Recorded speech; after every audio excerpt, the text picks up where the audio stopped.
Womack this past Friday was the last day for policy committees to hear a report of fiscal bills introduced in the House. And one of those bills that did not make it was all this movement back and forth about, are these Californians going to get any gas rebates?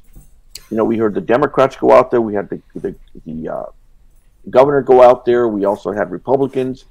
And, you know, but the thing is, the deadline comes up, and it's and there was no legislation introduced by the Democrats to take it effect. Republicans introduced legislation, and it got shot down in committee. And so the governor was supposed to be working with the Democrats, but it seems like it's dead. And it doesn't seem like we're going to get any relief that will take effect by July of this year. Yeah, well, you were very kind just then when you said the Republicans introduced legislation to reduce the gas tax. They not only killed it, they try to kill the Republican that introduced it, for Pete's sake, by taking it and basically stripping all of the words that were in his bill and replacing it with something that was the complete opposite of what he proposed. So it actually increased the tax. Right. So I mean, it's like spiking the ball. It's not good enough to beat them. You got to beat them and spike the ball. You know, it's not surprising. I don't think anybody should be surprised. I mean, you know, there's been this national talk about, because they like to give money back to people that are the people's money. You know, they've talked about giving them a $400 tax credit or whatever in a check.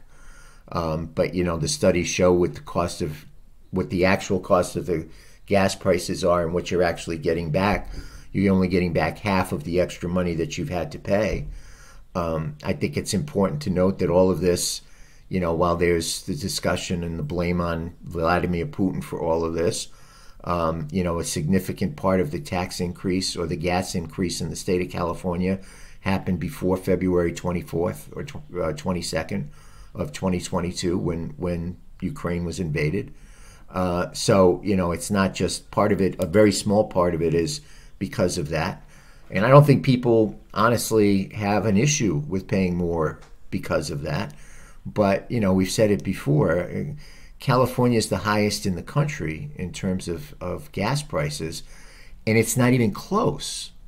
I mean, now, you know, I think we're paying about an average of $1.55 more per gallon of gasoline than the rest of the nation. Right. And the second one behind us is Hawaii, which is like out in the middle of the ocean somewhere. I mean, you know, it's not like there's, you know, they're digging oil wells off the coast of Maui. I mean, so, you know, there should be, again, let's just use common sense here. We've got oil wells and McDonald's parking lots. We've got all of this, you know, the oil wells everywhere. We've got pipelines coming and going. We've got all of this stuff. And there's this little island out there, you know, 500 miles or whatever out in the Pacific. And somehow we're still $1.55 more than they are. I mean, again, I don't care if you're right, left, conservative, liberal, Republican, Democrat, independent, green, purple, whatever. That doesn't make sense. And, you know, the fact that it is that way, and the fact that the elected officials in the state, you know, who run the legislature and make the laws, believe that, you know, apparently they must believe that we should all be going out and buying the $75,000 Teslas. And, you know, that should be the solution to it. You know, not, I guess, again, realizing the simple fact that if you're struggling to pay $6 for a gallon of gas, chances are you're not going to be able to go buy a $75,000 Tesla. And it's, you know, it's hitting the people that can afford it the least. So it's just one of those things where, you know, people, again, have to look and decide, is this how I want? Is this, you know, acceptable to me that this would be this way?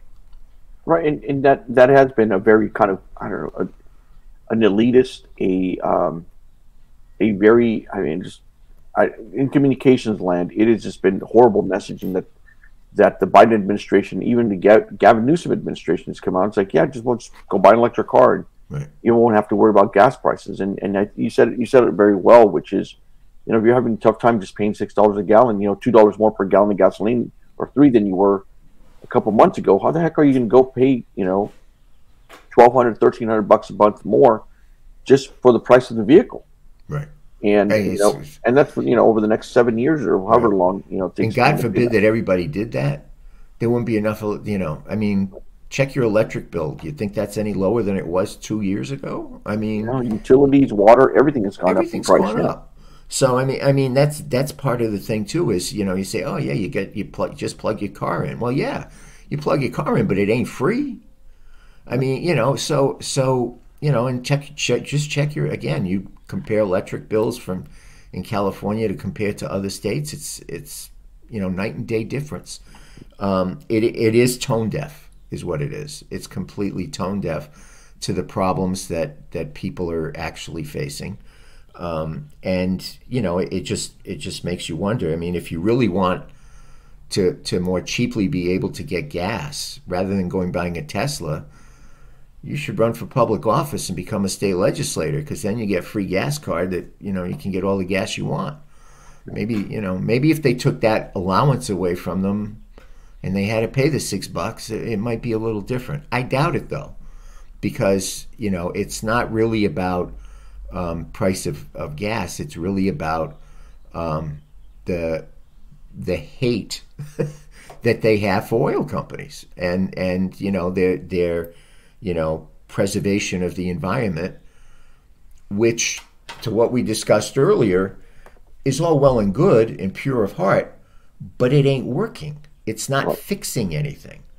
LA, San Francisco, and one other community, you look at the top 5 cities in America that have the worst air pollution, 3 of them are in California, and LA's number 1. Yeah. So, I mean, it's a noble cause, but what you're doing isn't working. So do something different. And while you're doing something different, quit taking $6 out of my pocket to get a gallon of gas, Pete's sake. Well, like our old friend Patrick Dorson used to say, this environmental movement, the problem with it is that it's become a religion for some people. Yeah. And they become zealots about it. And so this idea of let's try to figure out a balance, let's try to figure out something that works for everyone, or at least the vast majority of people. I mean, that's been out the door. Everyone's just kind of gone in their own little camp, and it's like, no more petroleum. And California is rich in petroleum. I mean, we've got oil, up the wazoo, and we should produce a lot of our own oil, supply our own stuff, and now we depend on a lot of foreign countries to import it into California. And that's because we have the special blends in California. And what happens is, if they're not able to get it from the sources within the U.S., which is difficult because there's only a few refineries that provide those special blends. So if any of them go offline, or there's a supply issue or a transportation issue, then they have to go overseas to get the special blends. Again, I mean, I will say that from when I moved out here 20 years ago to today, the air is better, but it's still the worst in the country. You've had 20 years to get it right. I mean, if you want to have special blends, then what you order, and you're paying more for it, and we're paying more for it, then Los Angeles should not be the number 1 most polluted city in America. It should be someplace else. And that's the part that doesn't make sense. The policy is not having an outcome that the people who made the policy want, but they're still charging you the price for it. Yeah. Well, and the thing is too is we're going into this election season, and there were a lot of promises for decreasing the gas prices. As we've already talked about, we pay $1.55 more per gallon of gasoline, and so I think they've given tools for some of these candidates, whether it's Democrat running on Democrat, Republican running on Democrat, to be able to hit those in power right now for basically making a lot of empty promises. Now, those that oppose the gas tax or reducing the gas tax, their comment has been, and you'll hear them kind of continue on this messaging point, which is they didn't want to suspend the gas tax or lower it because they say that a lot of this money is going for road construction or maintenance repairs. But as you drive down the roads, I mean, not only do we have some of the crummiest roads, but we also have a $45.6 billion surplus in California. Mm-hmm. And that is money that could be utilized to help provide some relief for a lot of families who more and more we're finding are living paycheck to paycheck. And, having to get to and from work or, the other activities is becoming a taxing issue for them. And it's gotten a lot more difficult for them. Well, plus the fact that the federal government passed a $1 trillion infrastructure bill. Mm-hmm. I mean, and that's not counting the 45.7. So, I mean, that's the part that makes no sense whatsoever. The other part, to your point earlier, the most popular place Republican candidates should be campaigning this year is in their local gas stations. I mean, I don't know if they'll let you put up a voter registration table, but, that's where you want to hit people where it hurts them the most. And again, it doesn't matter what party they are. The Republicans are paying as much more for gas as the Democrats are, as the independents are, as, as everybody is. And so, to me, that's a no-brainer. Right. I mean, you should know what your opponent has done or not done on reducing the gas tax in California. You should have the facts with you so that you can point out to people that, California is by far and away the highest in the country, that we have the highest gas taxes in the country, that other states, even Democrat states, are doing the 6-month moratorium on the state gas, just the state gas tax, nothing to do with the federal, nothing to do with EPA, nothing to do with clean energy, nothing to do with any of that. Just the state gas tax. They put a 6-month moratorium on. Democrat and Republican states have done that. California won't. That's because, they want your money. They don't know what they need it for yet, but they want your money.